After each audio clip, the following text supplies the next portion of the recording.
Good evening, everyone. Welcome to our regular meeting for Tuesday, March the 18th. Ms. Hilberg, will you please call the roll? Yes, sir. Councilman De La Garza? I am present. Councilman Kidder? Here. Councilwoman Butler? Present. Councilwoman Scott? Here. Mayor Pro Tem Young? Here. Councilman Lofgren? Here. And Mayor Crocker. Here, if you would, please rise for and join me in the pledges and then a moment of silence. I pledge allegiance to the flag of the United States of America and to the republic for which it stands, one nation, under God, indivisible, with liberty and justice for all. Honor the Texas flag. I pledge allegiance to thee, Texas, one state, under God, one and indivisible.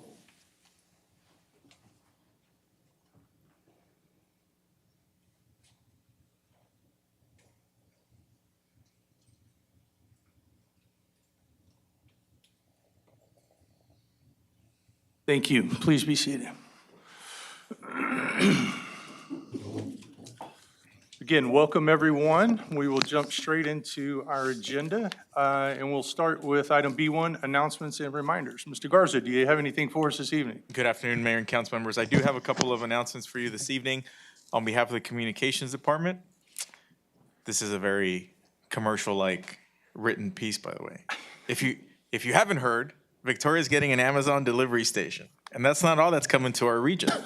In our latest episode of the city's podcast, Town Talk, BDC Regional Partnership Executive Director Jonas Titus explains how his agency supports growth in and around Victoria and shares the scoop on exciting initiatives that will have you feeling like it's Prime Day. Residents can watch or tune into the episode on Spotify or YouTube by visiting victoriatx.gov/Town Talk.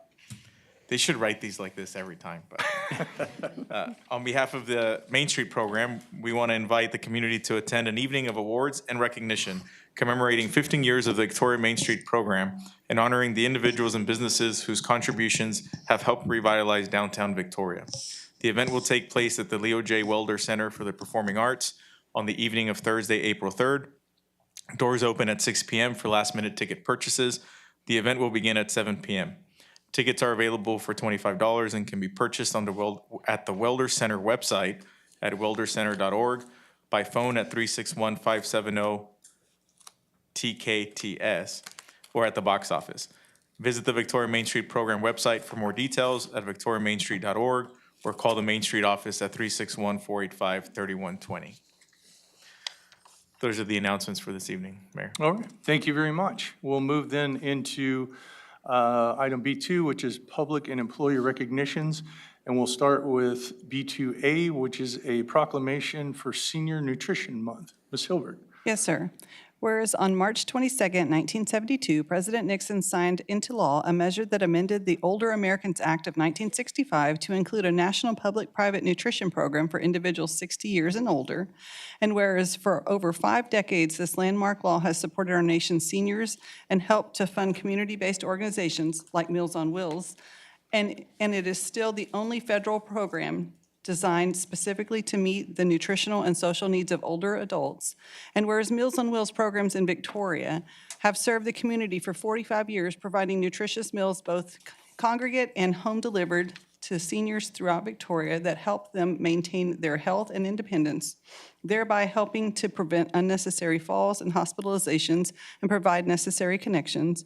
And whereas volunteers are the backbone of the Meals on Wheels program in Victoria and deserve recognition for delivering nutritious meals to seniors and individuals with disabilities who are at significant risk of hunger and isolation, with caring concern and attention for their welfare. And whereas Meals on Wheels programs in Victoria offer a powerful opportunity for social connection for thousands of seniors to help combat the negative health effects and economic consequences of loneliness and isolation. And whereas the senior population is substantially increasing and action is needed now to support our local Meals on Wheels programs through federal, state, and local funding, volunteering, donations, and raising awareness to ensure these vital services can continue to be delivered for years to come.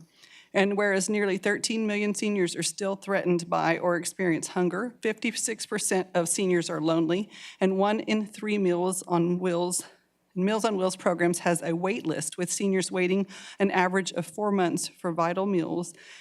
And whereas Meals on Wheels programs from across the country are joining together for the End the Wait campaign this March, and beyond to celebrate their collective success and to generate the support needed to ensure these critical programs can continue to address food insecurity and malnutrition, combat social isolation and loneliness, and enable independence and improve health outcomes. Now therefore, I, Duane Crocker, as Mayor of Victoria, Texas, do hereby proclaim March 2025 as a month celebrating senior nutrition programs such as Meals on Wheels of South Texas, and urge every community member to take this month to honor our senior nutrition programs and the individuals they serve and the volunteers who care for them.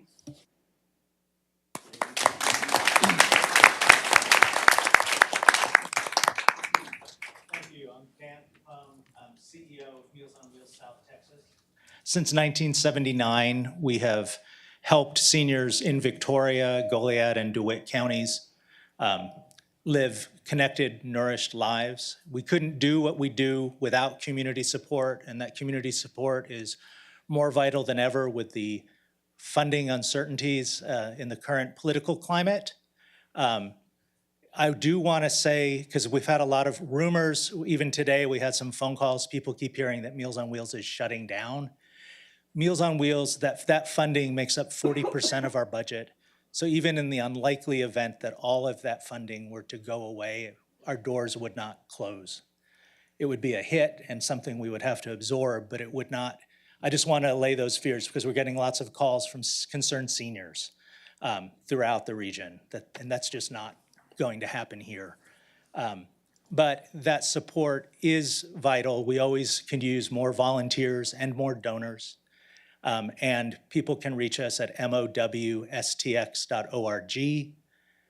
by phone at 361-576-2189, or in person in our offices at 603 East Murray. Thank you. Thank you, Mr. Capone. Certainly, we appreciate all you guys do for the community. Thank you. Then, Mr. Garza, do we have any other public and employee recognitions? I do have one other recognition that I want to make you aware of. Okay. Recently, at our March 7th Victoria Housing Finance Corporation meeting, we presented Mary Lou Candelaria with a plaque of appreciation for a charitable donation of 1101 Juan Lin and 307 East Mans to the Lot to Home Info Acquisition and Development Program. This program now has 5 lots in it, and recently the HFC approved the process and the guidelines for this program. And so, thanks to individuals such as Mary Lou Candelaria, we're able to launch this program, and so we want to publicly thank her for her donation of properties to that program.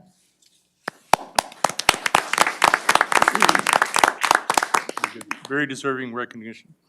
All right, then we will move on to items from council. Does anyone have anything this evening? Seeing none, then we will move forward. Citizens communication, I have actually one card, and it is Mr. Michael Vandera. Welcome back, Mr. Vandera. Good evening, ladies and gentlemen. I'm Michael Vandera. I live at 2107 North Bend Jordan.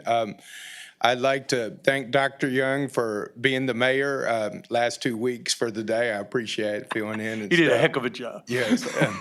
And anyway, I'd like to thank Steve Gallagher for winning first place out of 1,500 people and hitting those chimes real fast. And he gave me a pennant and stuff, you know, so I appreciate that. And anyway, I was living in Victoria Oaks, and October the 23rd last year, I got evicted, and I had till December the 23rd to get out, and I got out on time. And on March the 8th, I got another eviction letter and stuff. I was out. I even had someone, you know, proof from the city of Victoria to make sure I was out. I even took pictures of all that. It's like you get fired and you get another job and they refire you. And I know it's hard for the personal injury attorney when you only own 17 trailer parks and you're only making $400 an hour and stuff, and you know, and you want to expand and making it nicer. I understand that, but you should give people 6 months to leave, because that's the law. When you repurpose a trailer park, you're not supposed to give them 60 days to vacate, because you're repurposing, you're making it nicer. And I could understand he wants to clean it up, but he's got trailer 29, and it looks like crap. You know, there's like 12 broken windows and broken doors. You know, I think they're trying to get to the water heaters. And what about his trailer houses and stuff that are in bad repair and stuff? And, you know, maybe he should be evicted from his trailer park, you know. And I wish he would take care of it. I do appreciate Adam West and Ruby Boone. They have looked after the trailer park and made it better. And Judge Heinho, and I would hope that they can keep on doing their good job and make sure it's done, because it don't appear like he's going to fix it on his own. And he has a small staff of plumbers, and they're in charge, I guess, of 17 trailer parks, and they can't keep up. But as of now, it looks like they're not doing nothing. But trailer 29 is in really bad repair and stuff, and I hope he can take care of it. Thanks, and have a good evening. Appreciate it. Thank you, Mr. Vonder. So that was the only card I have. Is there anyone else that would like to speak to council about any item on the agenda, including any appointments we may have? No? Okay. Seeing none then, we will close citizens' communications and we will move on to items with public hearings, and we'll begin with item C1.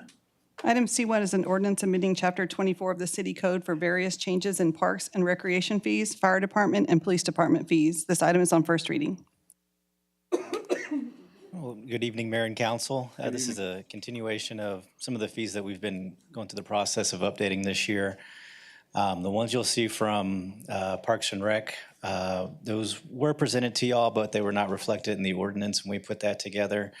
In addition to that, we've gotten some proposed changes to some of the fire department fees. And then there's one fee that's for police department on false alarms. It's in Chapter 24. It's also in Chapter 15. And we're just removing the reference in Chapter 24 at this point. But I know the fire department has a presentation. If there's any other questions on the parks fees, then Lisa would be here to answer any questions. Thank you, Wesley.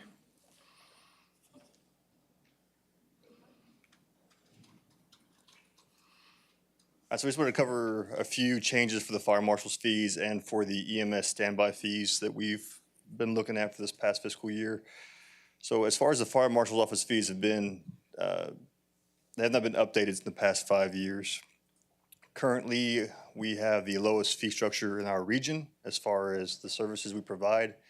And we're really looking at trying to update those to be not really competitive with local areas, but on the same kind of playing field, same charges of what other cities our size offer.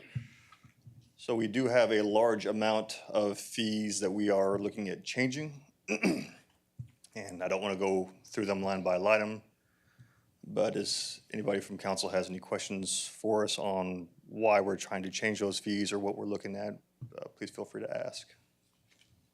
No, we've had those to review in our packet. Did anybody have any questions? I think they were pretty straightforward, I think. Yeah.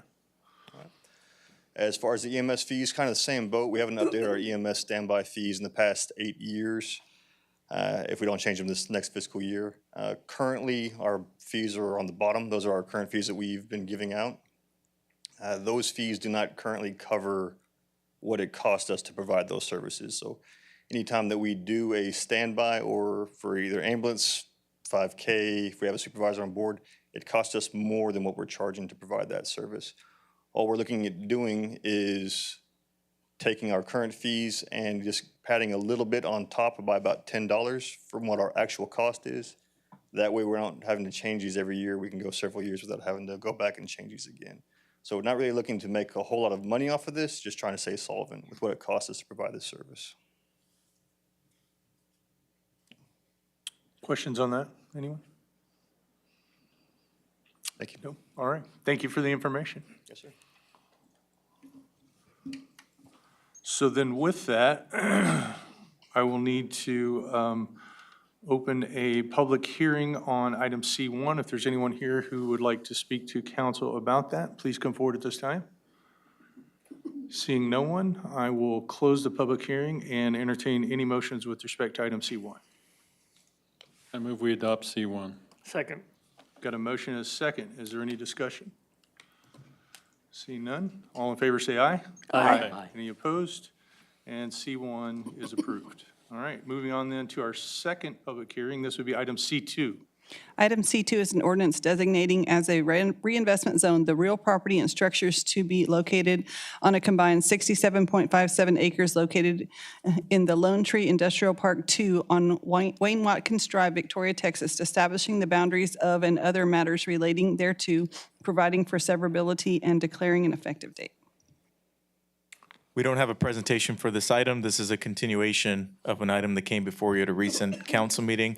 As you know, this is just simply part of the process in order to consider tax abatements for future utilization. It's important, we're required, to establish the zone. And it's part of the requirement. We have to have this public hearing. Any questions for Mr. Garza? Okay. Then I will open the public hearing with respect to item C2. If there's anyone here that would like to comment to council, please come forward at this time. Seeing none, I will close the public hearing and entertain any motions with respect to item C2. Move to approve item C2. Second. I've got a motion and a second on item C2. Is there any discussion? Pretty quick draw there, Mr. Garza. All in favor, say aye. Aye. Any opposed? Very good. Item C2 passes. We will jump into item D, which is our consent agenda. Ms. Hilbert. Item D1 is an adoption of minutes of the regular meeting held on March 4th, 2025. Item D2 is a resolution approving an agreement with the American Junior Golf Association for a 3-year extension to host the Victoria, Texas preview at Riverside Golf Course in an amount not to exceed $150,000 over the 3-year term. Item D3 is an ordinance amending the 2024-2025 budget of the City of Victoria to cover 2024 Tejas Fest event cost in the amount of $142,495.51. This item is on second and third reading. Item D4 is a resolution approving the purchase of a mobile camera system from Texas Underground Incorporated in the amount of $96,491. And item D5 is a resolution approving a contract with Went Services to replace Fire Station Number 4 emergency generator in the amount of $86,100. Thank you, Ms. Hilbert. Are there any motions with respect to the consent agenda? I move we adopt the consent agenda as read. A second. Got a motion and a second. All in favor, say aye. Aye. Any opposed? Consent agenda passes. Okay, so we will move into item E, which is action items for council discussion. I'm going to move around a little bit within this item. I know that item E4 and E5 deal with support for 2 pending pieces of legislation. I think there may be some people here interested in that. So why don't we move those up to the front? Ms. Hilbert, will you call item E4 and E5, please? Yes, sir. Item E4 is a resolution supporting the Senate Bill 2361 relating to the transfer of the University of Houston, Victoria to the Texas A&M University System. And item D5 is a resolution supporting House Bill 5150 relating to the transfer of the University of Houston, Victoria to the Texas A&M University System. Thank you, Ms. Hilbert. So I'm sure, certainly we're all aware that these 2 proposed bills were filed last week. The Senate bill on Wednesday and the House bill on Friday appear to be companion bills and essentially you're seeking to, as it says, move UHV into the A&M system. I have released a statement for me personally as a mayor, which our public information team, our communications team put out, basically highlighting the opportunity this represents and the potential, and stating my personal belief that we should support this and this is best for Victoria. To just highlight a couple of things there. And I'm looking at my statement here, and I think the high notes is that this is not just a change in governance, and I think people need to understand that this goes beyond just what name is going to be on the sign, that this is actually a chance for transformational change for this university, and I think we've seen the 2 universities come together, have discussions about, hey, what can we better do to serve our students in this area? What can we better do to provide degree programs that fit what the industry around here looks like, what our agricultural community looks like. And I certainly applaud that conversation. I applaud the leadership at both of these institutions in realizing that there are things that need to be done for our students and that this would accomplish that. I think that's just tremendous leadership on their part, both at the chancellor level and the regents level. And certainly, applaud the senators and representative who have put these bills forward, again, showing tremendous leadership in terms of doing something that would make a difference not only in the lives of our students, in our university, but also for the city of Victoria. And I'll fall back to, I know Mr. Garza has said it, I've said it, Dr. Glenn has said it, that what's good for the university is good for the city, and what's good for the city is good for the university. And I see this as a very positive step in a direction for both our university and our city. Having said that, I think you you guys all have seen the resolutions, and essentially the resolutions of support, one for the Senate bill and then the other one for the House bill. And so I just wanted to present that, since they put my name on there as the the person responsible for this on the agenda, and I will shut up and let anybody else who has a comment on this, please make it at this time. PowerPoint, sir. Okay, so they told me this morning that, no, I'm kidding. I think this is a positive move for Victoria. I think we all should support this greatly. Thank you, Rick. Anyone else? I echo that. I think what was said by yourself, by Senator Colcourse as well, in regards to the opportunities that this provides to the city and our whole Crossroads community is great.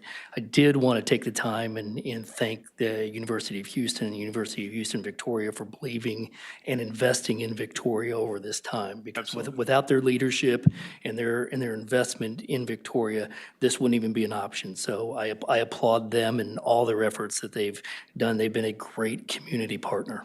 Yeah, well said, thank you. All right. With that then, unless anybody has any other comments, then I will entertain, we'll do these one at a time. I will entertain a motion with respect to E4, which is a support for Senate Bill 2361. Motion to support Senate Bill 2361. I second.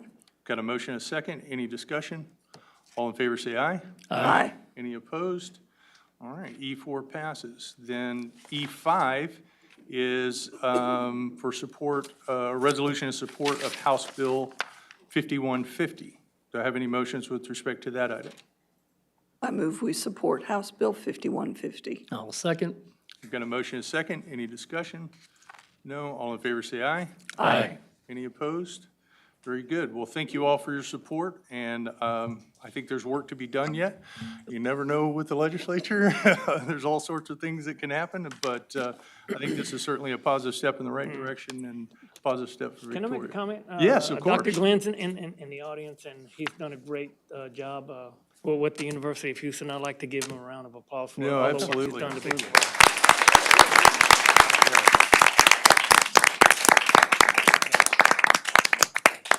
Very good. Thank you for that. Yes, very, very good. Dr. Glenn has been very professional throughout his tenure and career at UHV, and I'm sure before that, and certainly has handled this with grace and the type of resilience that I think we can all look at and be very proud that he's a president of our university. So thank you, sir. All right. Then while we're jumping around, why don't we go ahead and do item E6? Item E6 is a resolution appointing or reappointing members to the Board of Adjustments and Appeals.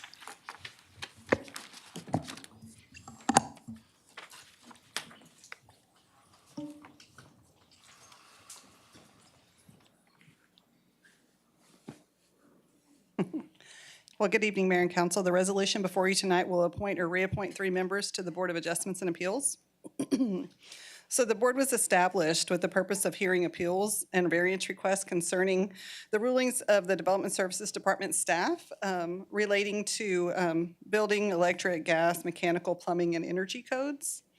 The board is a vital part to assuring a fair and equitable application of the laws, codes, and regulations that govern building and construction in our community. Members do serve 3-year terms, and the board meets at regular intervals as determined by the chairperson or within 10 days of an appeal notice that's been received.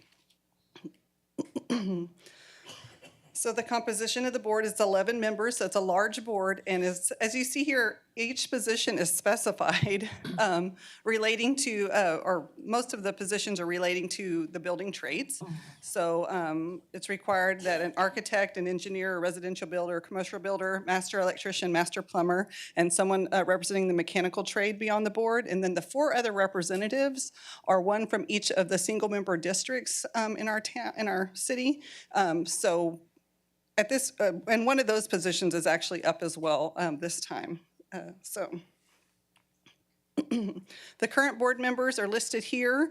As you can see, there's 3 whose terms are up this month. So Mr. Weirden, who represents District 1, I did speak with Councilman De La Garza about that appointment, and he does wish to have Mr. Weirden remain to represent his district if you also wish. And then the next one is Lynn Lukemeyer, who represents the mechanical trade. He does desire to be reappointed and is eligible. And the last is Mr. Lupe Martinez, the master plumber, who unfortunately did not respond to our request concerning being reappointed, but we do have 3 additional applicants. So as I stated, there's 3 appointments that are necessary. They would, because they do expire this month, Mr. De La Garza does wish to have Mr. Weirden reappointed, and the new appointments would expire in March of 2028. So the applications were received from German Torres, Renee Garcia, and Russell Squires. Their applications were included in the packet for your review. So the first question from me this time would be if you guys would like to consider reappointing Mr. Weirden and Mr. Lukemeyer to their positions, their respective positions on the board. They currently serve and are eligible and do desire to be reappointed. Is there a motion to reappoint those 2 gentlemen? Motion to reappoint Mr. Lukemeyer and Mr. Weirden. I've got a motion and a second. Any discussion on that? All in favor, say aye. Aye. Any opposed? Okay, they are reappointed, and then we have 1 position to fill then. Yes, we do have 1 position to fill, so ballots were placed on the dais before the meeting. They do include your names as well, because you cannot vote by secret ballot. If you'll circle the name of one of the 3 individuals that you wish to place in the master plumber position on that board, and I will come again and collect them.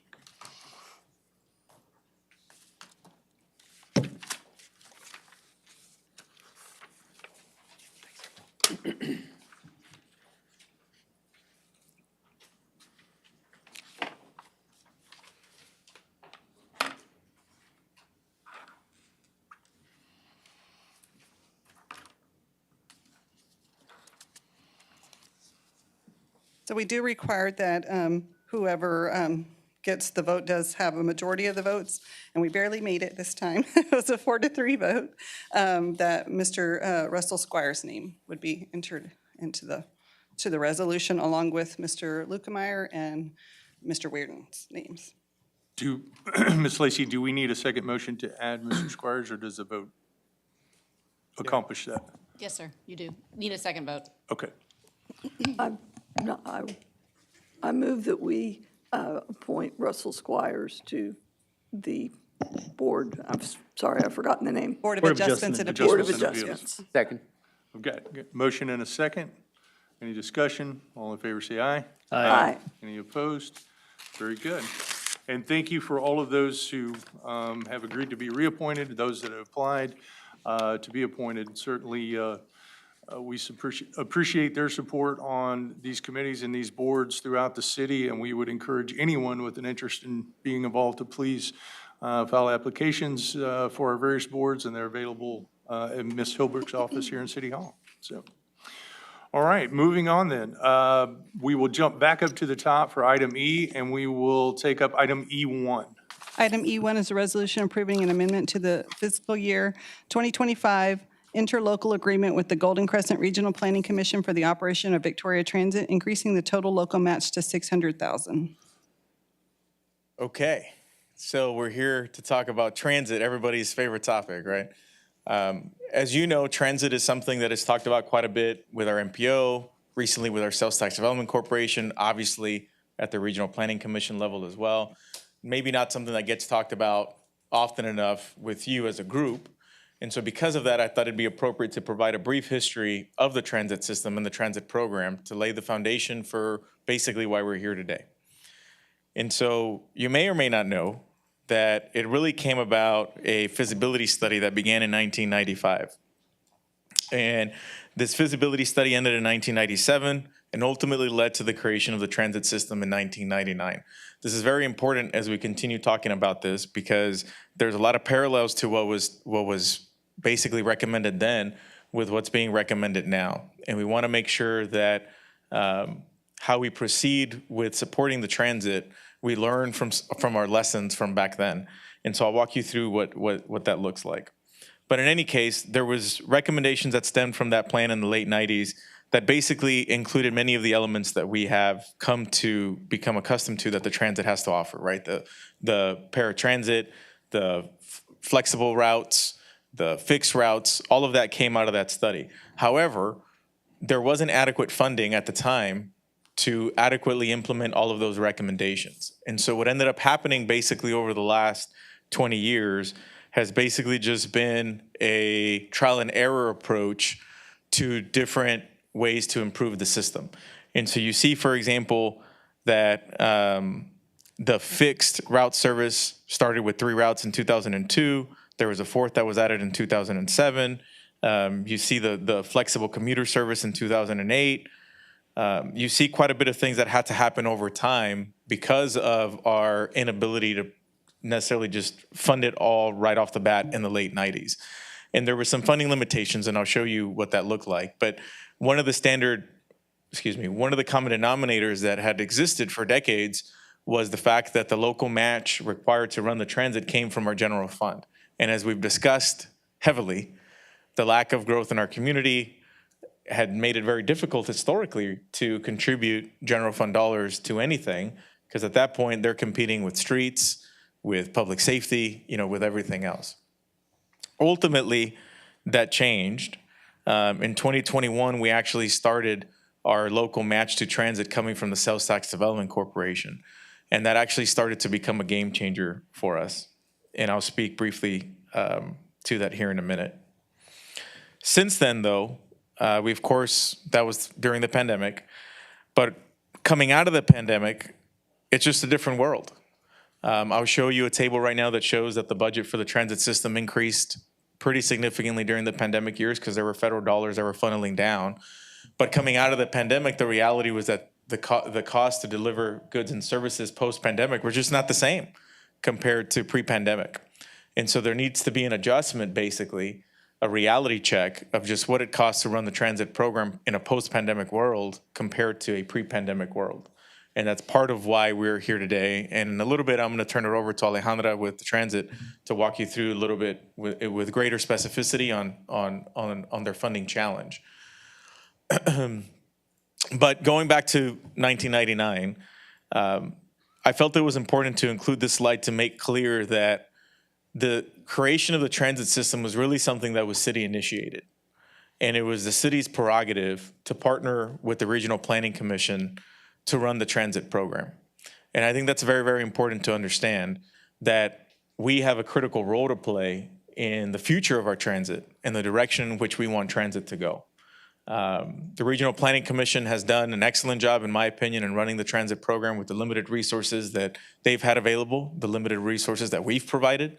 They've done a great job. But it's time to just reassess all of that. This is a brief history. I know that's hard to see, but this is a brief history of our local match as well as the total program budget for transit. And I want to point out really just a couple of things. From 2014 to 2022, the city's contribution was the same, flat, $209,000. That was very intentional policy decision by the city during that time frame to keep that amount flat. Now, that obviously was good for the city because it made it predictable for the city to budget for that amount on an ongoing basis. But obviously, you can see on the right-hand side that the actual budget for transit was very volatile through that time frame. And Alejandra can speak to the different elements that contribute to the total budget of transit. But the fact that the city held strong with a decision to just keep it flat made it very difficult for the transit system to take advantage of opportunities when they arose. And then you see how in '23 we increased it to 228,000, which in part was facilitated by the fact that now the contribution to transit was coming from the Sales Tax Development Corporation and not the general fund. And I do believe that that switch is really opening the door and will continue to open doors on supporting the transit system to a greater degree than we had historically. And not to digress too much, but this isn't the first time that this happens. You know, historically, the city was supporting the Victoria Economic Development Corporation out of the general fund. In the late 90s, that shifted to the Sales Tax Development Corporation. And all of a sudden, that allocation and that contribution to the VDC increased significantly, which obviously made a big difference to what VDC has been able to do to our community.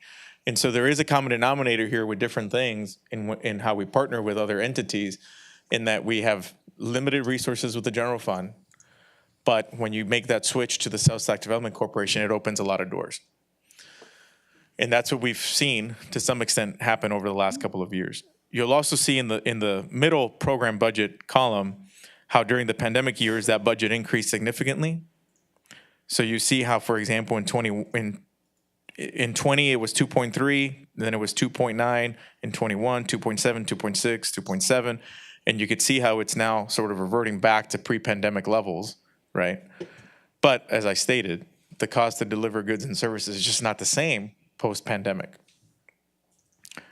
During the pandemic, the transit system also went fare-free. And so one of the things that plays a role in all of this is that when fares were free, it increased ridership. And that is one of the factors that the state and the feds utilize in determining how much money gets funneled down to our local transit system. And so when fares were re-brought back, it decreased ridership, which has contributed to the decreased budget that you see in '25. But Alejandra can answer some of those questions or speak to that better.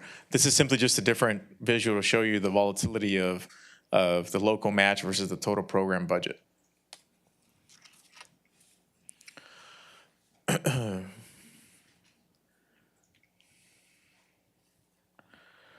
This is just reiterating some of the same points, which is that just over the course of the life of the transit system, it's implemented and it's sort of shifted gears to basically respond to factors around them. Because the city had a very strict, local match cap that was consistent, if funding from the other players were reduced in any way, shape, or form, well, the system had to adjust, right? And so there's been quite a bit of volatility throughout the life of the system, with changing hours, with the routes, with reducing routes. It's been pretty volatile. But the common denominator is the funding, the local match, I should say. I mentioned and alluded to earlier that the recommendations that were made in the late 90s weren't truly implemented, all at the same time. And this slide depicts a couple of examples of that. There wasn't the financial viability at the time. The city at the time was not willing to contribute the local match that would have been required in order to implement the recommendations of that plan in one go, if you will. And so that sort of set the transit, in my opinion, in a path of unsustainability, and it's basically just tried to kind of stay above water since then. Why that matters now is because there is a recent study that has been conducted, and I'll share some highlights of that here shortly. But it all came about the fact that the Sales Tax Development Corporation started getting more involved in fiscal year '21. We started to look at transit as more of an economic development tool, of an economic development asset. How can we connect employees with employers? How can we better connect our residents to amenities that our community has to offer? Places like the park, places like the community center, places that weren't necessarily connected with the system. And so in '24, the Sales Tax Development Corporation included some funds in their budget to fund a transit route study. Fortunately, the Regional Planning Commission was able to receive a grant from the state to conduct this study, and they hired KFH Group to conduct that study in '24, and that was just recently completed just a couple of months ago. And so this new route study includes some of the elements that were originally recommended in the late '90s, But this takes a more efficient approach to those recommendations. And so, for example, one of the overarching project goals was to develop a plan to help improve transit performance in Victoria and help build support for transit in the community that transit serves. And for the transit system, it's about much more than just Victoria, because they do also run a rural service program. And so it was important that whatever we looked at doing within Victoria could mesh well with the broader services that they have to offer. And so KFH did a great job of doing that. In their recommendations, they basically found ways to increase funding and budget. They recommend a whole new approach to how we design our routes. I don't have a visual of what the routes look like now, but there are a lot of loops involved with the current system, which makes it very difficult to get from point A to point B. It takes forever, basically, to do that. So the recommendations have a more linear and straight approach to it with the utilization of a transfer station location. And so this map shows that transfer location being at the H-E-B on Rio Grande, just as an example. And so you see that all of these lines, there's 6 lines, they all meet at that H-E-B. You can see that these lines include taking you to places where currently it's just hard to get to. So I mentioned the community center. In light of everything that's going on with the community center recently, right? If we're successful with those goals, it would behoove us to ensure that there's a route that takes you to the community center. We also have a more direct route going down Main Street, which was also very important to us with the new location of the Public Safety Headquarters building and Municipal Court at that location. And you can just more easily see the visual improvement with how much easier it would get from point A to point B. It eliminates the loops that I mentioned. It increases the frequency. Obviously, just simple math, right? If you eliminate the loops, you'll increase frequency. It improves the bus stop placement. That's a big part of running an efficient system. And this isn't on here, but it also accounts for some future growth. And so you see, for example, Route 5, the Green Line, how that Green Line has the potential to one day go to the airport, as an example, if it needed to. And so it's designed in a way that could be nimble for us in the future if we wanted it to be. And I have, let me see if it takes you to it. I got to click on, can I borrow? I need to click on the map. No, she designed it in a way that makes it impossible to do it here. Can you click on the title that says Route Study?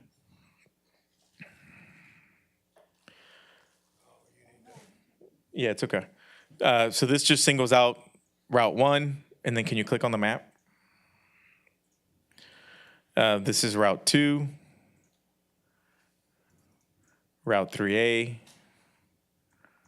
Route 4,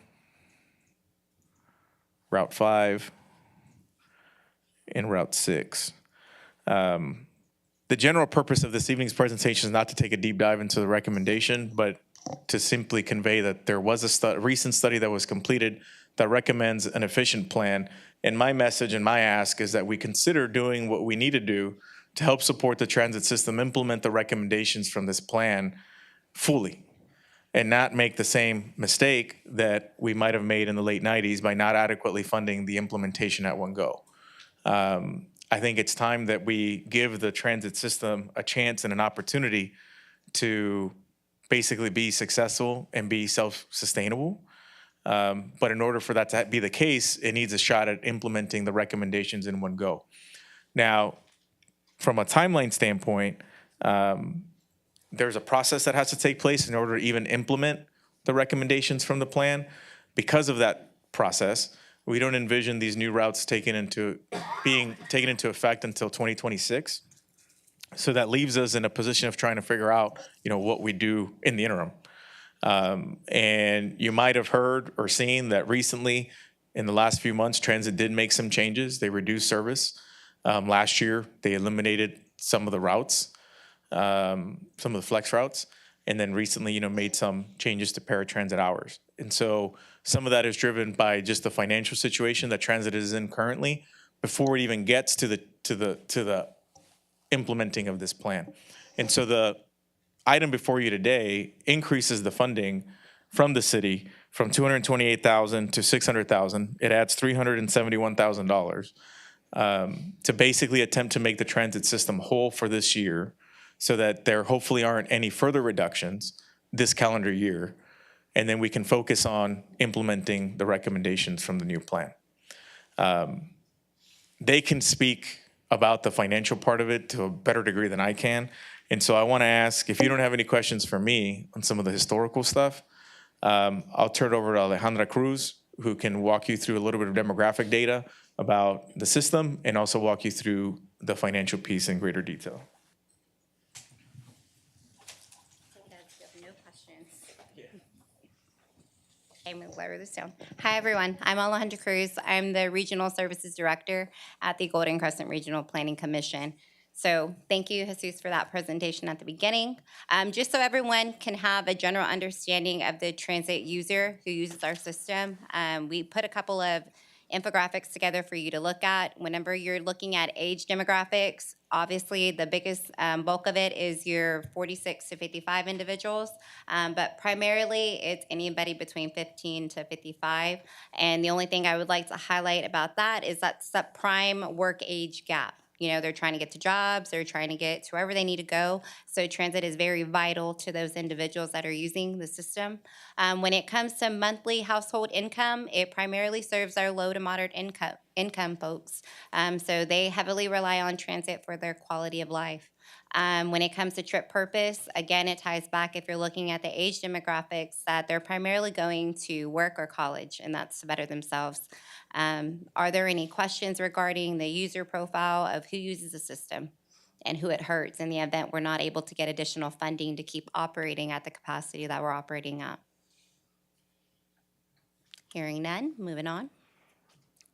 So financial snapshot. So I put a couple of figures on the screen for you all to view. The fiscal year 2025 federal award amount is actually 1.4, but based off of Q1 and Q2 expenditures, we're projected to use only 1.2 of that 1.4 within the entirety of the fiscal year. With that said, in the column where it has local share that's projected, the $600,000 figure that Jesus mentioned ties back to that 1 million figure that we're trying to collect in order to continue operating at the capacity that we're operating now. Because there could be a lot of unknowns. We can't control fuel prices, we can't control gas, there's a lot of things we can't control. So I can't guarantee you that if we get that $600,000, we're gonna not have to make any cutbacks, but I can guarantee you that we're gonna make it stretch as far as we can. And I will keep y'all posted on that as well throughout the year. This infographic right here is just showing the local share contribution and all the different pools that it comes from. So you have our state funding, that's at that $333,000 mark. You have the initial funding that was identified in the interlocal agreement, that was at $228,000 roughly. Your fares, that's just what we anticipate to collect at the end of the fiscal year. We do not have that at hand right now, and that's that $67,000 figure. As Jesus touched on, because we reinstated fares, we experienced a dip in ridership, therefore less funding that we're going to collect in fares as we did last year, which is around $108,000. What's that mean? It means less local pool to match our federal pool that we're projecting. So non-emergency medical transportation is what that NEMT acronym stands for. As of right now, we are not operating non-emergency medical transportation, and that is due to a number of factors, but primarily because they have turnover on their end, and it's something in the system that can't allow us to provide those trips, which means also less funding that we can use to match our federal drawdowns. That other amount is a $367,000 figure that I have rambled on at multiple meetings, but essentially it's that 228 plus that 367 that'll tie you back to that 600,000 figure that is being proposed today to amend our current interlocal agreement with to make up that $1 million share in local contribution that's going to be required to pull down the entirety of federal that's projected to carry us through the rest of the fiscal year. Are there any questions before I do a deep dive into our monthly projections?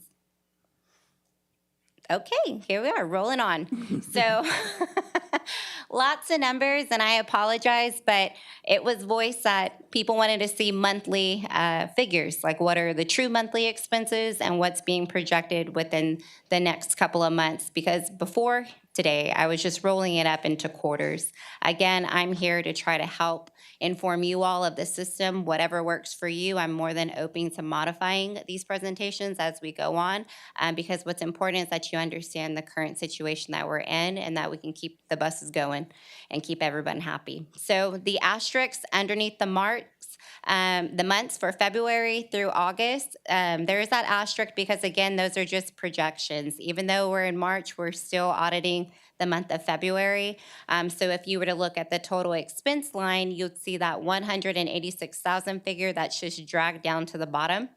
And then if you want to know what's going to be required in federal and local, I also broke that out for you. What's in red, it starts to go red in April, which is that $33,000, which obviously is why we came to the sales tax board and we're like, hey, this is our current situation. We're going to have to reduce because we're going to be in a bit of a hole if we keep operating at the capacity that we're operating at. And so that's why we had to reduce service. And then that just shows if you weren't to agree to the amendment to the current interlocal, what situation we would be in as a system, and that there would have to be additional cutbacks. What's in the very last column is with if everything goes well and you approve that amendment and that change, that's what's projected to carry us through the rest of the year. Again, it can change. There could be an anomaly, just like you see in preventive maintenance with that October $64,000. I can let you know today I just signed $15,000 worth of preventive maintenance purchase orders for the month of March. So you just never know. But this is the best snapshot that I can give you. Are there any questions regarding the expenses in our financial snapshot?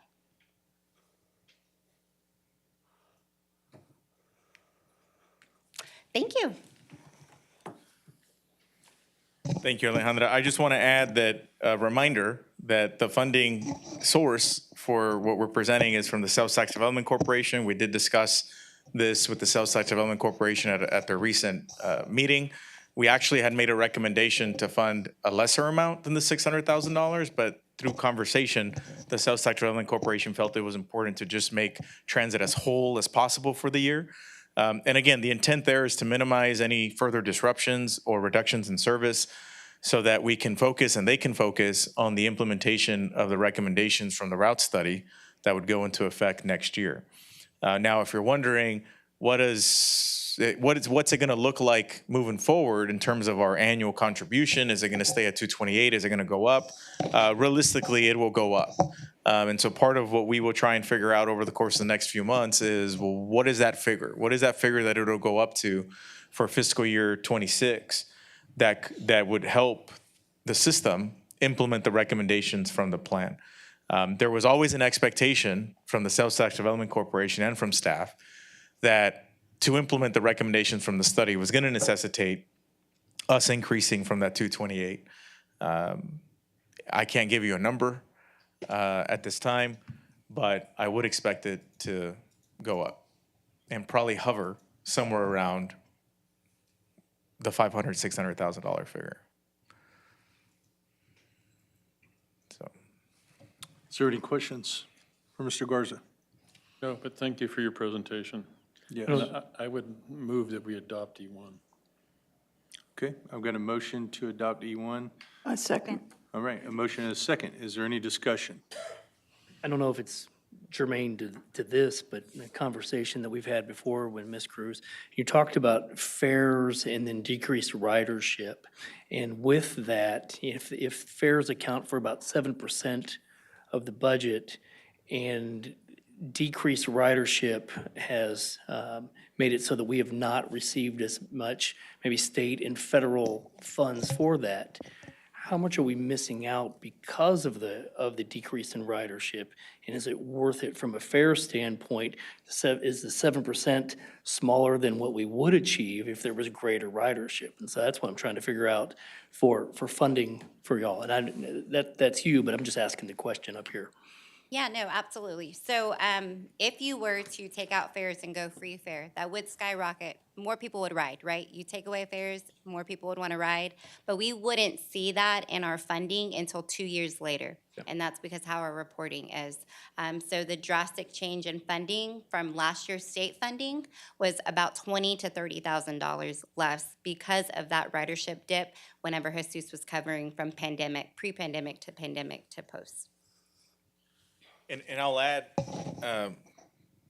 Councilmember Young, Thank you. that that discussion was had with South Side Railroad Corporation. And actually, Councilwoman Butler made a recommendation to actually explore just eliminating fares because of what you just suggested, right?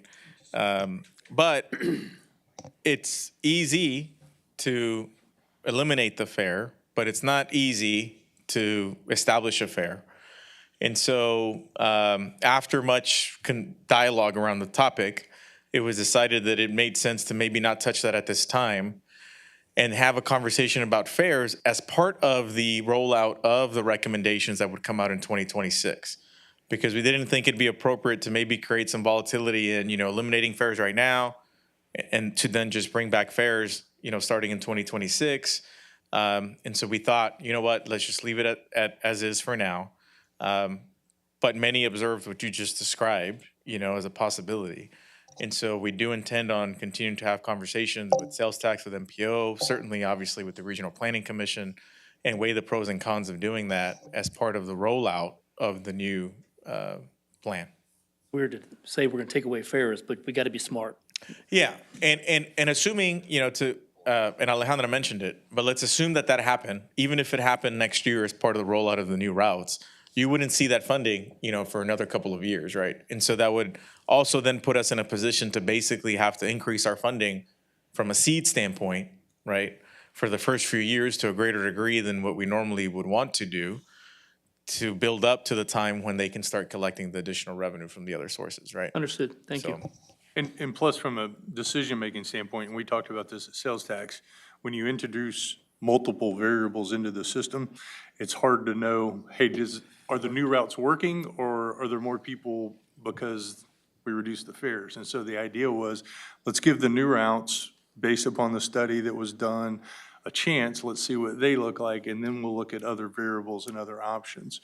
But if we start doing too many things at once, it's hard to pinpoint cause and effect, if you will. So that I think once we can limit or isolate those variables, then we can come up with a better program moving forward based on each one of those, or the impact of each one. So I just don't want to miss out on potential funding. I'm with you. Listen, I get it.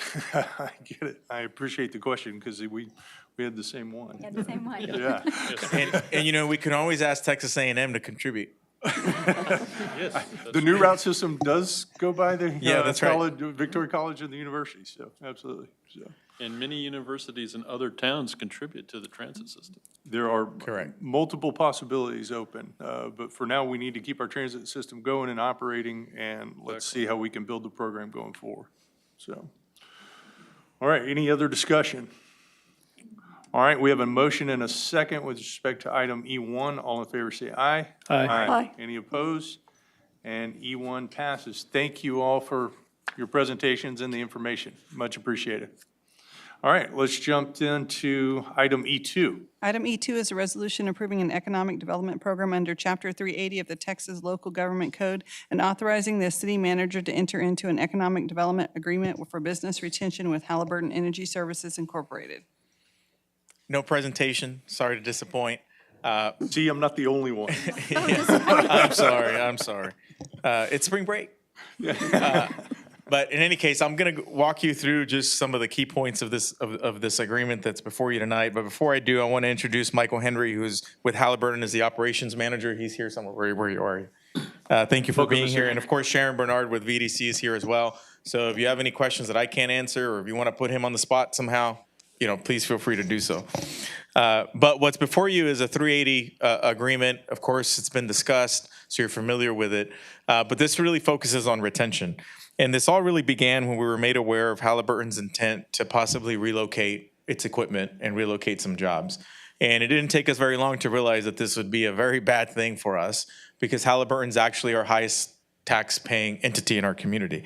Once you combine the property tax revenue that they pay along with the sales tax revenue that we receive from them, and you combine city and sales tax development corporation, you're talking about a $1.5 million hit. And so it didn't take very long for us to realize that, we need to work with them to try and do everything we can to ensure that they keep a presence in Victoria. And of course, VDC and Jonas got super involved in that conversation. They made contact with Halliburton, and ultimately they've agreed to the following terms, which is to stay, but keep property tax value on that site at $115 million, as well as 40 jobs, local jobs. In exchange for that, we will rebate them up to $500,000 from the sales and use tax for up to 5 years. And so from our perspective, this of course is a win, because we're able to, of course, keep a big important player in our community, while not having a drastic negative impact on the jobs availability in our community and our revenue to the city. So with that, happy to answer any questions you might have. Any questions? I think we're all have been informed and had the information in our packet, had discussions on this, so. All right. With that then, I will entertain any motions with respect to item E2. Move to approve item E2. Second. Got a motion and a second. All in favor, say aye. Aye. Any opposed? All right, very good. I do want to say, with respect to item E2, thank you to Sharon and Jonas at VDC, and thank you for Halliburton, for working with us on this. I think this was a good, team effort by the community. I also want to thank Mr. Garza, Mr. Farrell, and Ms. Lacey for their efforts involved, and Wesley and his crew. I know this was an all-hands-on-deck to see if we could figure out a solution to this that was a win for everybody. And I think they've managed to do that, and I applaud all involved for that. Well done. So a good example of a retention program within your community and how it can make a difference. So Well stated. very good. Well, then let's move then to item E3. Item E3 is a resolution approving a professional services agreement with Garver LLC for engineering services of a screening improvements project at the Regional Wastewater Treatment Plant Facility in the amount of $1,137,836. Welcome, Mr. Gill. Good evening, and I do have a presentation on this. You're the winner. You get the gold star. Maybe. For this part. For this part. I like that. I want to go over a little history of the regional wastewater plant. This is where this project is at. Garver in 2023 did a full evaluation of the wastewater plant. They looked at opportunities to improve the efficiencies. They developed population and treatment plant flow projections, biological loading, everything, plant elevations, assessments, and then they developed a cost and prioritization project list. That was a key part of this project, the evaluation.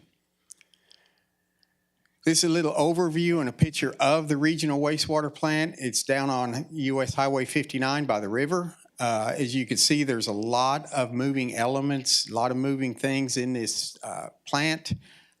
Difference between a wastewater plant and a water plant. Wastewater plants are biological, water plants are chemical.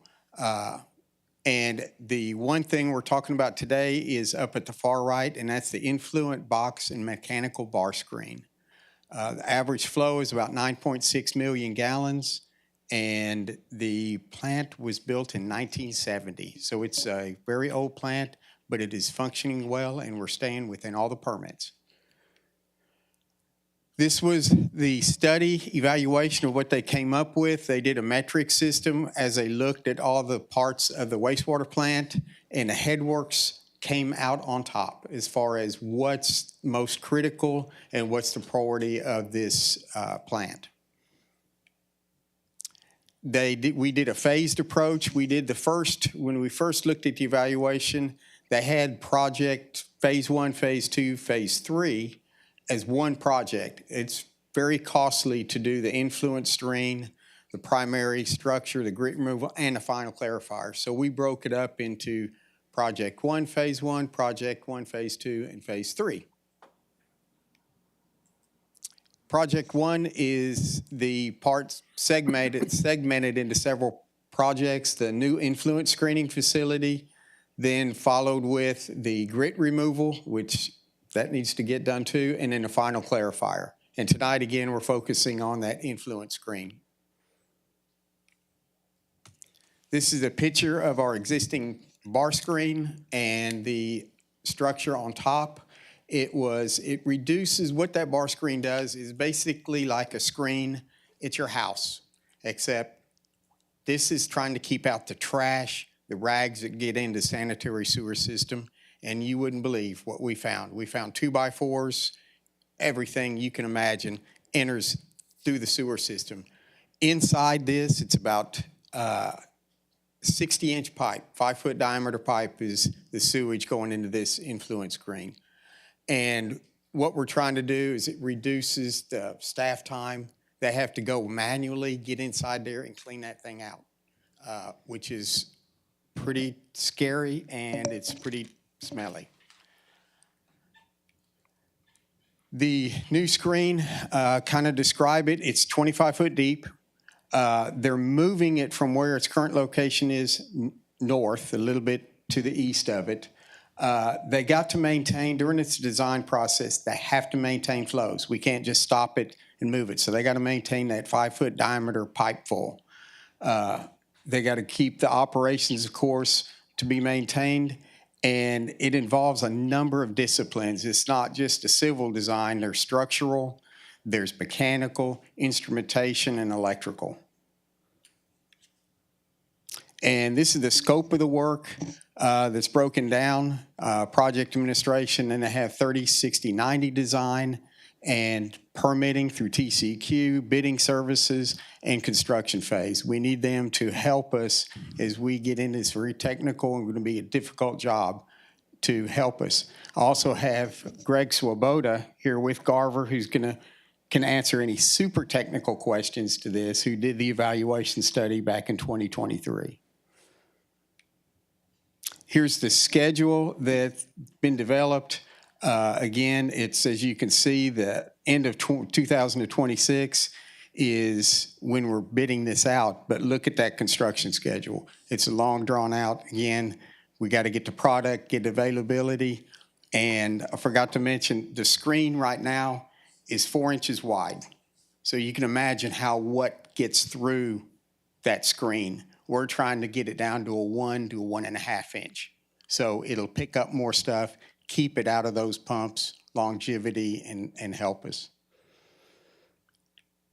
And of that, I'll answer any questions, or Greg may have to help me out if there's any technical questions.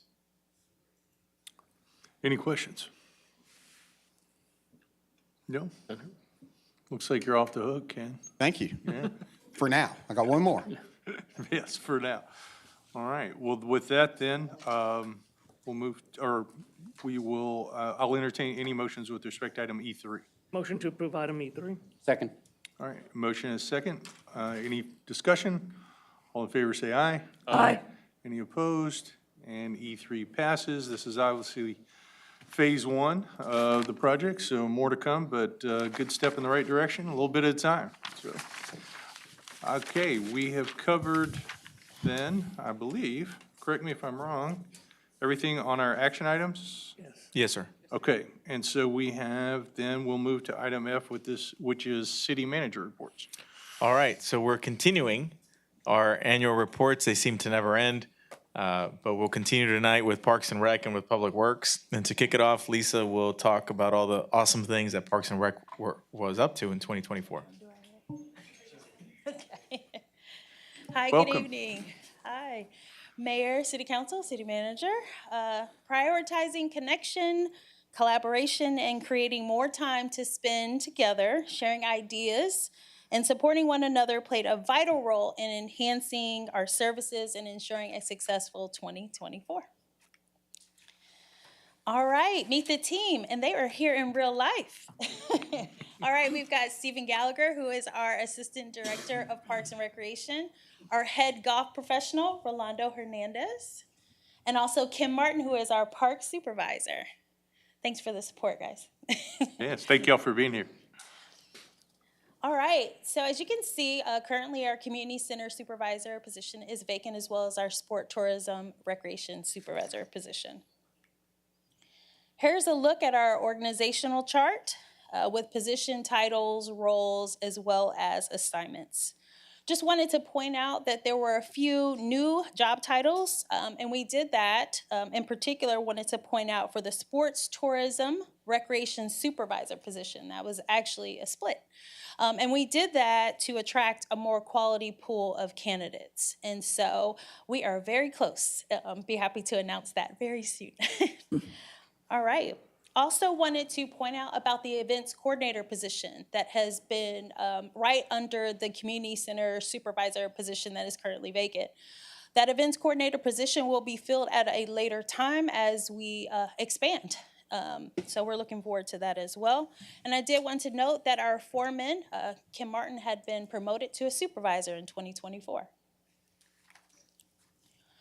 Wanted to highlight about one of our biggest supporters is our Parks and Recreation Commission. As you can see there, Lori Eder is our chair and Brian Billingsley, our vice chair.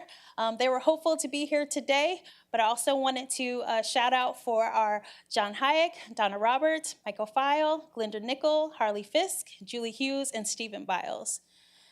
The City Council had established this particular commission in 1962. It was on November the 19th. And so I wanted to read exactly what the purpose of our commission is, and that was to advise the City Council on matters pertaining to acquisition, development, management, maintenance, and the use of parks and recreation areas and facilities. We meet in this very room, 5 o'clock on the second Monday of the month, and we do have live public access on TV 15.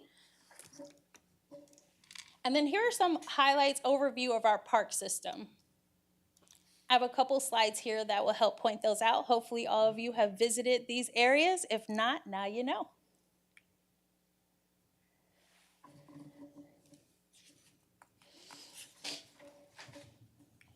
All right, and of course, we cannot talk about our planning efforts without talking about some key considerations. So, I'm not sure how that slide 2035, that is our plan, our comprehensive plan right there in the corner.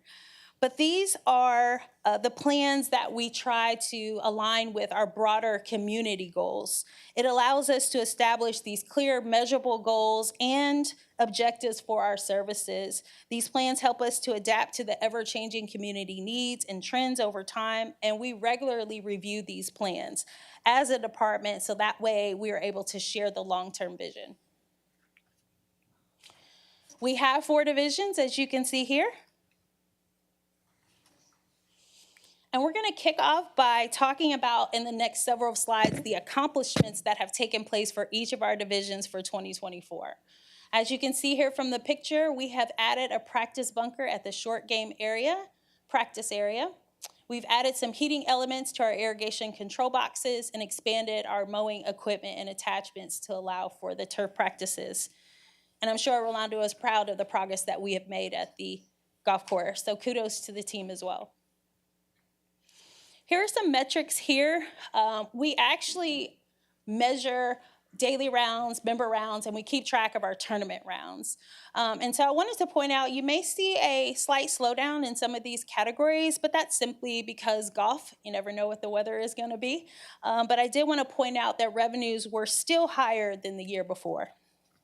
And I will also reiterate the fact that our metrics, our projections for the next year are right on target. Just, can you go back real quick? Yes, sir. Ooh, no, leave it there. Look at that. Surprise. Don't you dare go back. Carry on. Carry on. Wow. No, I was just going to say that, because we talked about this earlier in our meeting, you know, you could see a slight decrease in daily rounds on the left-hand side, but you see increase in tournament rounds on the right-hand side. And so, you got to look at the bigger picture, if you will, when looking at the utilization of the golf course. Yes, sir. Thank you. Here we go. That guy does look fast. I was waiting to put these pictures in. Obviously, we've had tremendous accomplishments on the recreation side in 2024. And thank you to our communications team that have played a big part in getting these promoted out. So as you see, we have the TAF Winter Games. You have some swag in front of you. Steve was nice enough to put some out there. I believe you saw the big gaudy rings. So you have to wear them and wear them proud. They're huge. They look like Super Bowl rings. But those are some of the cool ways that we really try to promote our event. The second annual youth hunt took place. Thank you, Mayor. I have some pictures of you as well supporting our teens in that program. Our Christmas parade, and of course, we cannot mention the walk across Texas with Texas A&M AgriLife. They were a partner in putting on a city versus county challenge. See, Jesus is holding our trophy. We expect to do that again soon. We are having those talks again. And then, of course, Mayor Pro Tem Young, thank you so much for being a huge sport and coming out in uniform and getting us kicked off. Absolutely. Thank you very much. Our inaugural citywide Halloween event, it was our first time exploring the community center as a programming space, and it went off without a hitch. Here are some statistics from our recreation side. And so we also look at our parks and recreation programming events, as well as our partner events and our community event support. So I wanted to point out in this particular area, you may also see a slight slowdown, but that is nothing in the negative. We are starting to rebuild our organizational structure, which will allow for a more holistic approach in tackling these programs and events with new staff coming on board and building our team. Kudos to Elijah, who's been holding it down for a while. Here are some of our accomplishments in 2024 for our park system. As you can see in the picture, we have a swing set, a new playground. Many of you may have participated in our playground reveal for Bronson Park. I will add there will be some additions to that park, i.e. a trail, so we are working on that actively. Also, our fishing opening day, we opened a month earlier, so we were able to push out the word sooner rather than later because that duck pond had really been a highlight for our department. And we wanted to share about we were the best again in the Victoria Advocate talking about Riverside Park. And the implementation of our CityWorks as well, that's our internal maintenance service system, which helps us communicate fairly quickly about getting maintenance requests attended to and resolved. We purchased 4 new scoreboards for our youth sports complex, and we started a RV online reservation system, which makes it very, very streamlined. Here are some of the metrics for parks. We have our gazebo and pavilion rentals, as well as our sport facility rentals. And those speak for themselves. People want to be out, they want to celebrate their occasions, and we're glad that they choose our facilities to do that at. Here are the accomplishments for our community center. You're well aware about our bicentennial ball that was hosted there. I absolutely, I wish I was here early on. I got here in May 2024, but I saw the pictures, and that was just a beautiful time. We executed a new mowing contract, and we changed the parking lot lights to LED.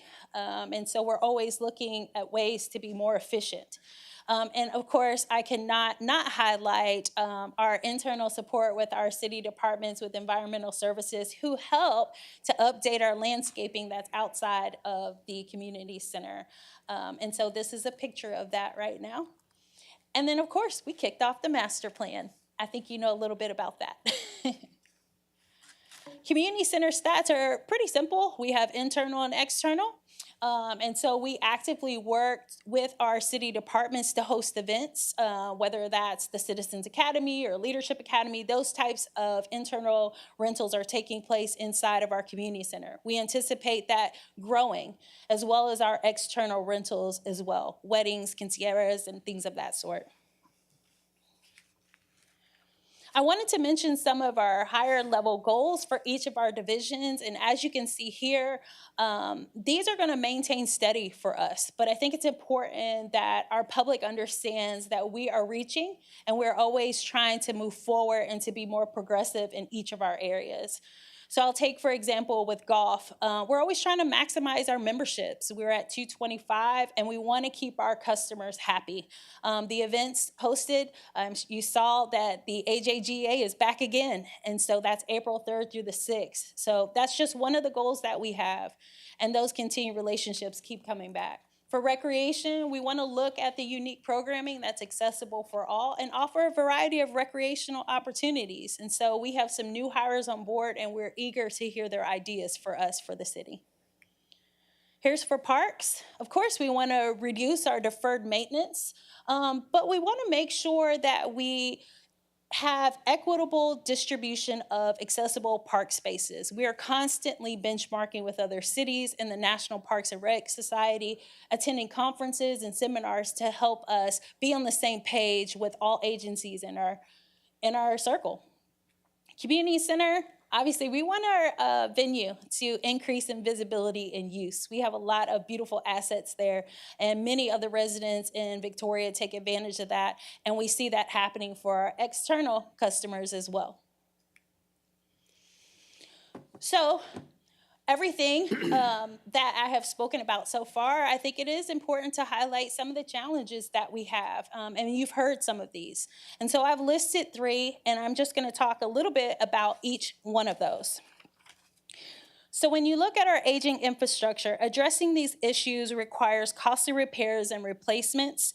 It strains our budget and our resources. Outdated facilities can be less energy efficient, which increases the impact on the environment. When we talk about our staffing constraints, Parks and Recreation has felt the shortage, the impact of the labor shortage, weighing heavily on agencies as the number of people who are able and willing to work.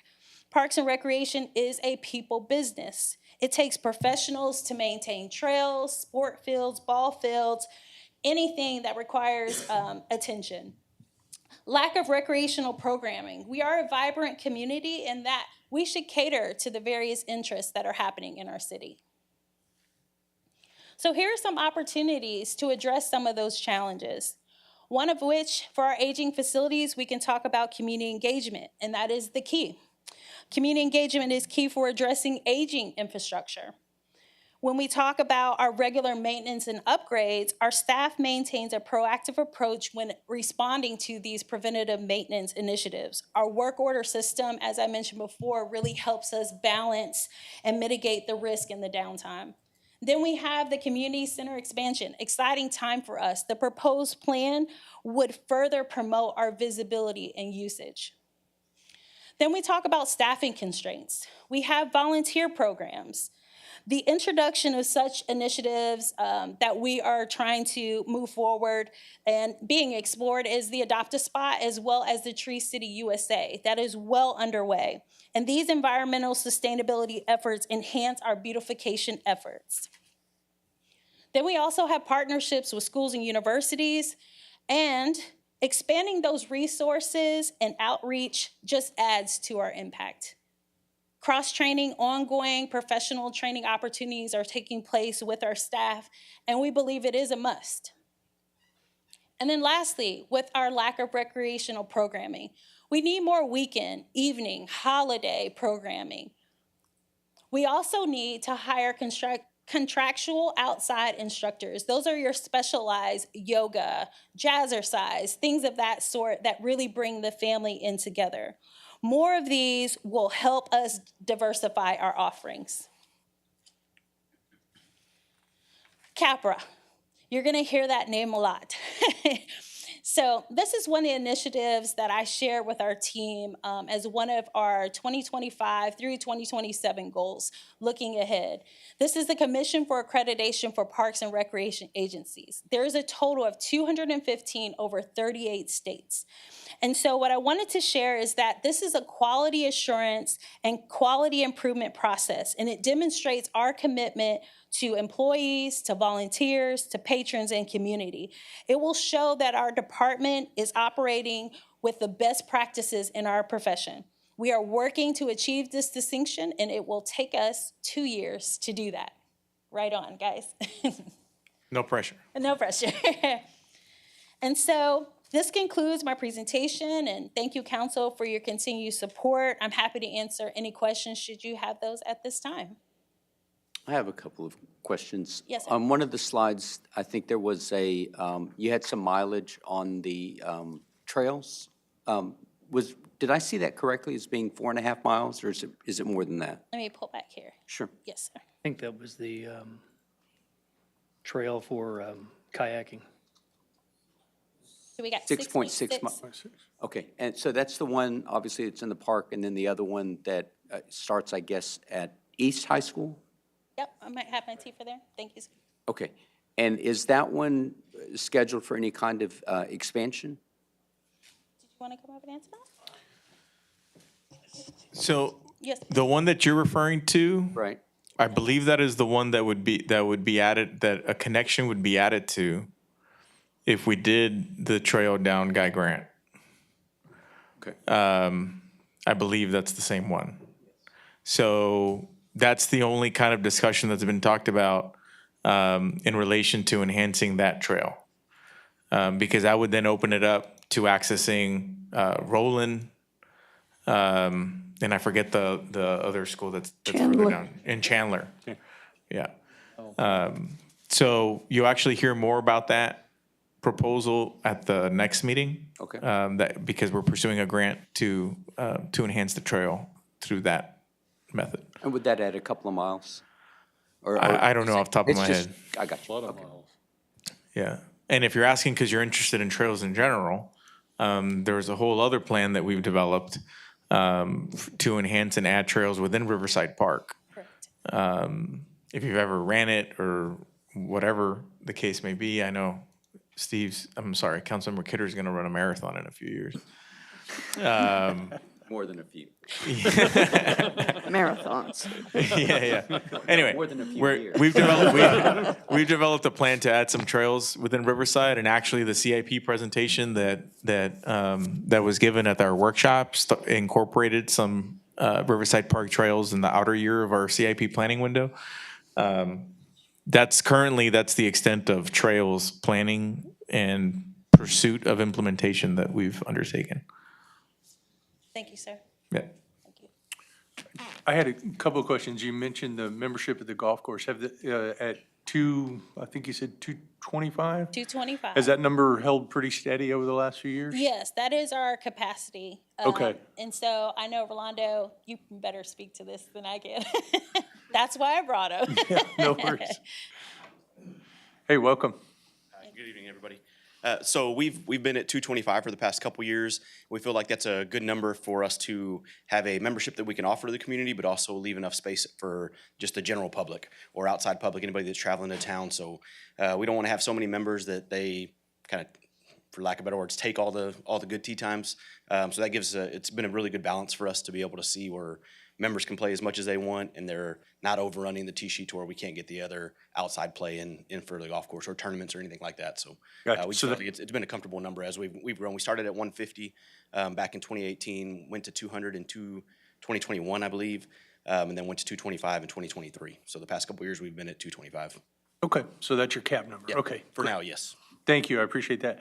And then the other question I had was on the accreditation process. Yes. What are the type of things that over the next couple of years you plan on doing to hit that accreditation? Sure. So what we initially have to do is submit an application for our intent, and there is a small fee that's associated with that. Once that happens, we go through what we currently are looking at are a self-assessment that will require many of our city departments, surprise, surprise, to help feed information about our processes, and there are over 20 standards. It's a very intensive process, but we walk through it with a CAPRA coach, a mentor. Many agencies have done it. My former agency, I help with the reaccreditation process, and so it was really important that I wanted to walk through it with a new team, a new structure, and really see how we can formulate best practices. So they'll grade us. Literally on every standard. And then once we reach that, we'll be coined, designated as that. And then every 5 years, we would have to revisit it just to make sure that we're keeping in line with that. And what is that? Does that give us additional opportunities? I mean, what comes with the accreditation? Sure, bragging rights for sure. Right. Bragging rights for sure in the national parks and recreation world. A sense of pride with our agency, I will tell you that. But more importantly, it does open up the door for us to be that model agency for up and coming potential people that want to be hired for our city. They look for these types of things to be a part of. This is just one example. When you see Tree City, USA, when they see those types of things, they want to come to our city. They want to work for us because they see that we are hitting the mark. We're hitting that high standard. So recruitment efforts. And then I would say lastly for CAPA accreditation, it really keeps us ahead of the trend. And as we're growing with Victoria, we want to be right there with it. Great. Thank you, sir. Any other questions? I have a little picky comment. Uh-oh. Could you find a better picture of the sports complex? Because to me, that looks like we have a single field and we're calling it a sports complex. I got you. I understand on some of these others, the one basketball court makes sense, but that's just kind of jumping out at me. No problem. I'll be happy to change that. All right. Well, thank you very much. We Thank appreciate you. it. Appreciate it. Thank you, Lisa. Thank you, sir. Next up, Ken Gill will provide his annual report for Public Works. Ken, Lisa stole your star, by the way. I know. I gave it to her now. This is going to be, it's always tough to follow. I'm at the end. Okay. This is going to be, where'd it go? Okay. He's trying to get it back. Oh, she's got to load it. That's right. Okay. Public Everybody's Works. leaving on you. You step up and it's mass exodus. Wow. Wow. Wow. All right, I'm going to do this a little different because I want to talk about Public Works' life. Talk about Public Works' life. So I'm going to start out the day. You wake up in the morning. First thing you do usually is go to the restroom. Well, boom, there it goes. You flush. There it is. It's in our wastewater collections department. Goes all the way down to regional plant. And we treat it and make sure it gets clean for the next community south of us, Port Lavaca. Then you go brush your teeth. So you turn on the water. Well, first off, we got to treat it, make sure the water we got from Quorum is treated clean and safe. And it goes through the distribution system to get to your house and a water meter, of course. So you get out, you get all cleaned up, you get the kids in the car, and boom, you're back out onto the street. So, bang, you're in streets, and hopefully it's raining a little bit, so we have some good water coming down the river. But the water's not flooding your street or flooding the house, so we got a good drainage system. Drive down the street lights are working, lights are good. You get into traffic. Lights are blinking, flashing. Oh, that's traffic control division. They're probably out there working on the light, making sure it's going. Then the last thing you do at the end of the day is you want to go get ice cream. Well, you want to make sure that the ice cream that they make and they clean, that it's treated so it doesn't clog up the sewer system. And that is the life in the day of Public Works. You just went through the whole day. I thought that's interesting. I do that at Citizens Academy. Our mission is, again, provide for the safety, health, and welfare of the residents, effective and efficient methods to maintain, improve, and preserve the city's infrastructure while finding innovative ways and methods to enhance livability. This is our team. We got quite a large team. Like I said, it consists of many divisions. We have myself, we have two operations managers. Greg, you've met many times. Roland, he does this traffic and pre-treatment and the streets and drainage division. And then we have 6 managers. I'm going to go over first the surface water plant, and I want to kind of go over what you're looking at on each slide. They're all very similar. The dark blue section is kind of an overview of the surface water treatment plant and the operations. Kind of describes what we have, how much, treatment we have, but each slide will have a little bit of that information. But let me go over the part to the right. We treated last year about 3 billion gallons of water. And that was a good year. A good year for us in the terms of we had rain. Years prior, we've treated upwards of 4 billion gallons when it's a drought. We monitor monthly. We have to do 80 samples every month to test that water. We go out in the system, test it to make sure it's got chlorine residual.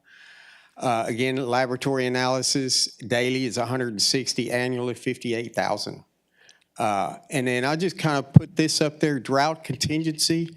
We were in stage 1 for 4 months, in stage 2, 3 months, and stage 3, 0 months.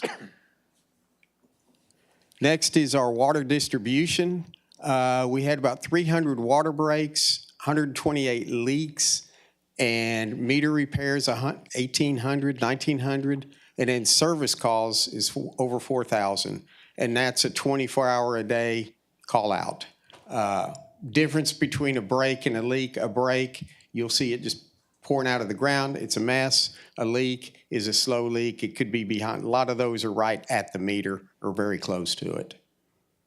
And that's also the one where we had to, I'll get into that next.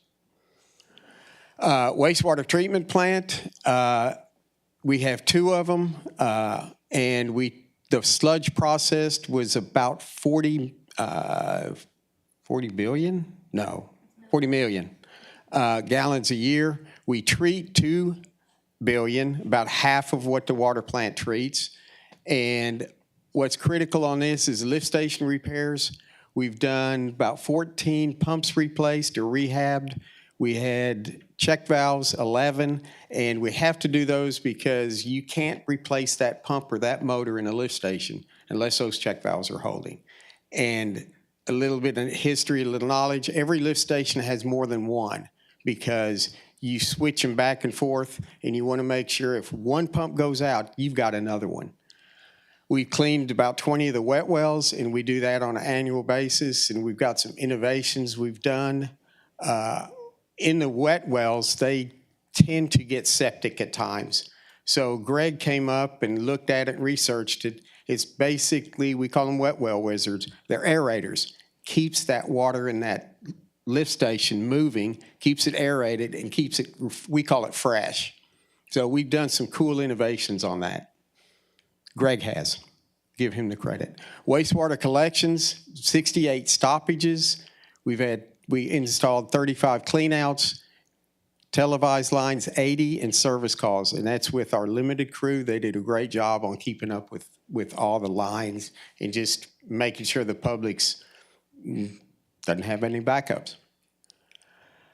Pre-treatment, this is a small division, and they do a lot behind the scenes. Industrial sites, we have 13. They do those inspections every year. Fat, oil, and grease inspections, they do 28 of those.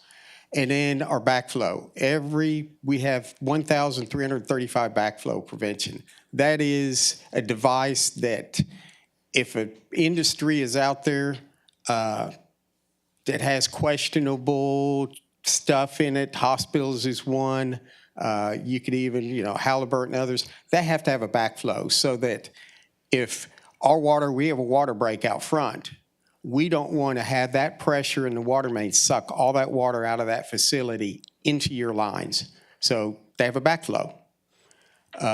And they have to report those and test them every year. Illicit discharge reporting, 26. We do a lot of customer service confirmations. Do they have water access to their lot? And then at least 150 complaints. And then 101 development reviews. Next is streets and drainage. 18,000 potholes patched. It's a lot. That's proactive and reactive. Roadside ditches clean. They did about 7,000 feet. And they usually try to hit an area where we might get a few calls. Instead of just doing those specific residents or commercial, we'll do the whole block to make sure it drains out. Streets swept, 1,600 miles. That's with 2 sweepers. Inlets cleaned, including, we did 76. That's part of the roadside ditch group, and storm sewers cleaned. We did about 116 street failures. This department also fixes the utility patches after we have a water break or a water leak that's in the street. Street data, this shows a couple years of information of pothole information. The blue is the proactive, and as you can see, 23 was a higher year than 24. And I'll make a point that it really matters rain. We like the rain, but rain is not good always for streets. And 24 was a drier year than 23. And it works out that way. But also I want to point out that our CIP program is really doing great. Traffic control, this is a big one. We have about 103 signals out there. And even though they're on state facilities, they're the cities to maintain and operate. We've had about 1,000 signal call-outs. We've replaced 2 cabinets in-house. Sign replacements, 1,200. We make those in-house also.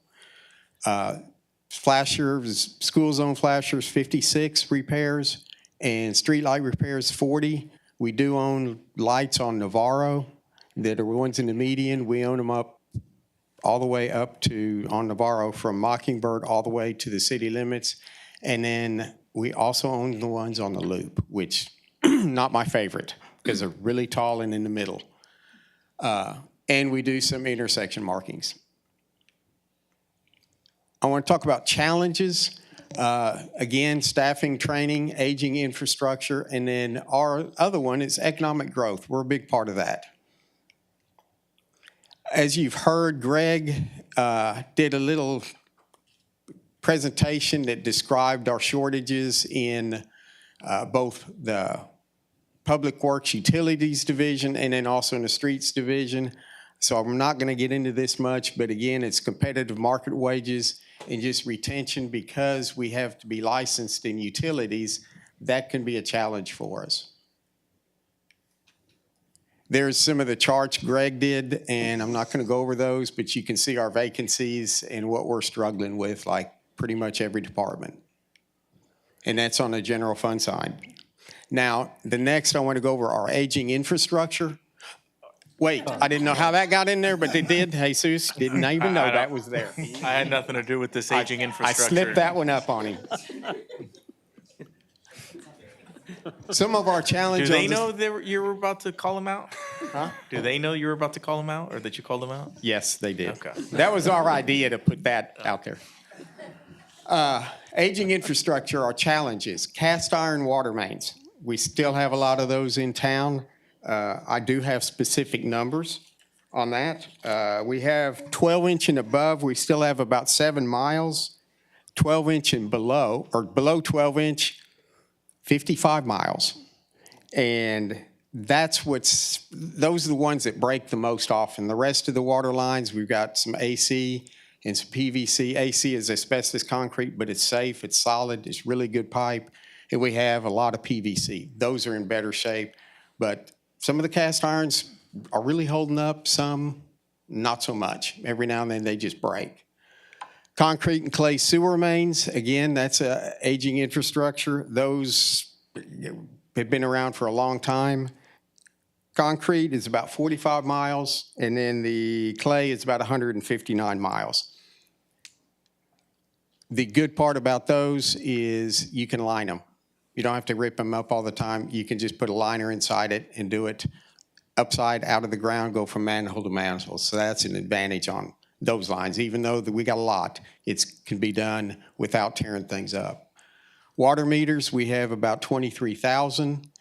We're working on those. Regional wastewater plant, water plant, we got tower rehabs that we need to do every 5 or 6 years.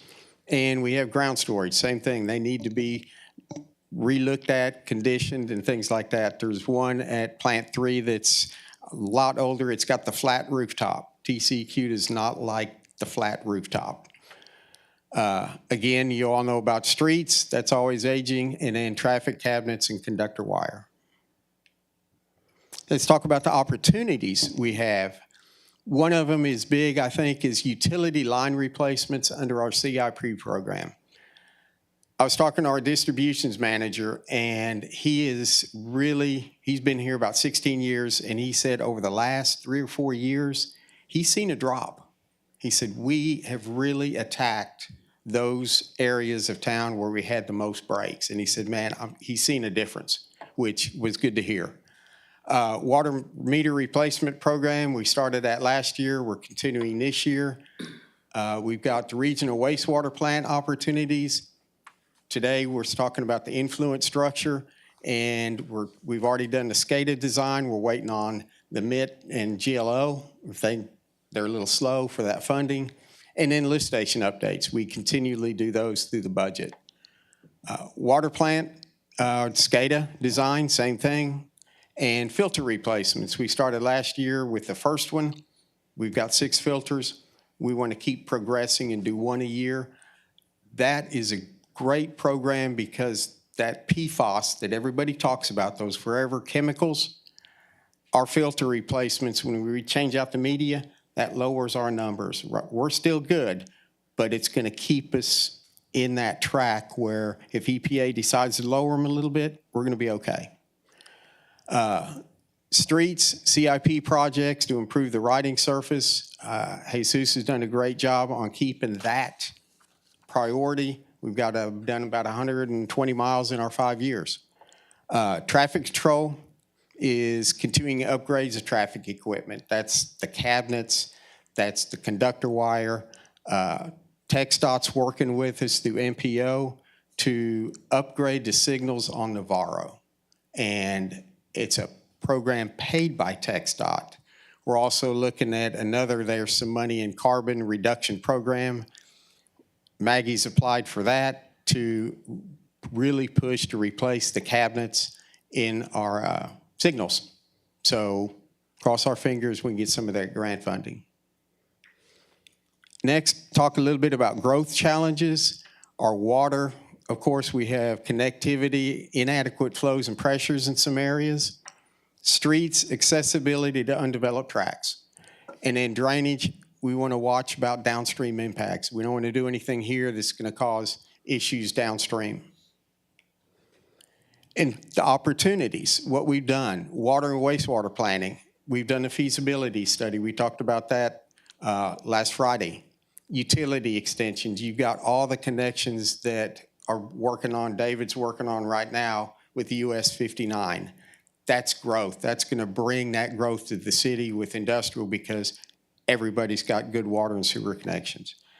Drainage improvements. We looked at doing drainage. The update talked about infill lots and how do we get those infills to drain. That's a big reason why we have so many. Not water and sewer. It's flat. So we've got that working. Street extensions, accessibility to undeveloped tracks, master thoroughfare plan, how we look at, which area we need to grow on. Jesus talked about the airport, the connectivity from 59 to Business 59, connecting Lone Tree to that area. So that's some of the growth opportunities we have. And I am done, unless y'all have any questions. Any questions for Mr. Gill? Okay. One of the things that I'd like to add just really briefly is I hope that, especially for council members that have been on council for several years now, I hope you've observed and have seen that there has been an increase in attention to many of the elements on the utility side of the equation. And so a couple of years ago, we created Greg's position as a utility operations manager because we knew that up until that point, it's not that we were ignoring those issues, but obviously streets, is something that got talked about quite a bit. And so we felt it was important to change the structure within Public Works to ensure that we had somebody overseeing the deferred maintenance issues to a greater degree than what was occurring before. And so a lot of what you're seeing now is a result of organizational changes, new positions, things like that. And so I just think it's worth pointing that out, because ultimately that's part of what we do, right? Our job is to have the structure that meets the expectations that you have to keep up with maintenance and other things. And this is an example of that. And one point to make is Greg is always, and so is Roland, we're always looking at innovative ways and ways to save money and ways to make things more efficient. So, and he's got AA license, which was a great find in our community. Very good. Well, thank you, Mr. Gill. Thank you. Appreciate the information. Mr. Garza, I understand we will have a short executive Yes, session, if memory briefly, serves. I always Briefly. say that, but I mean it this time. Okay, very good. Well, I'll tell you what, we will take a short break at 6:49. Let's be back here at 7 o'clock, and we are in a break. City Council recessing executive session on the 18th day of March 2025 at 6:49 PM. Subject matter is as follows: Texas Government Code 551.087, 551.072, and 551.071.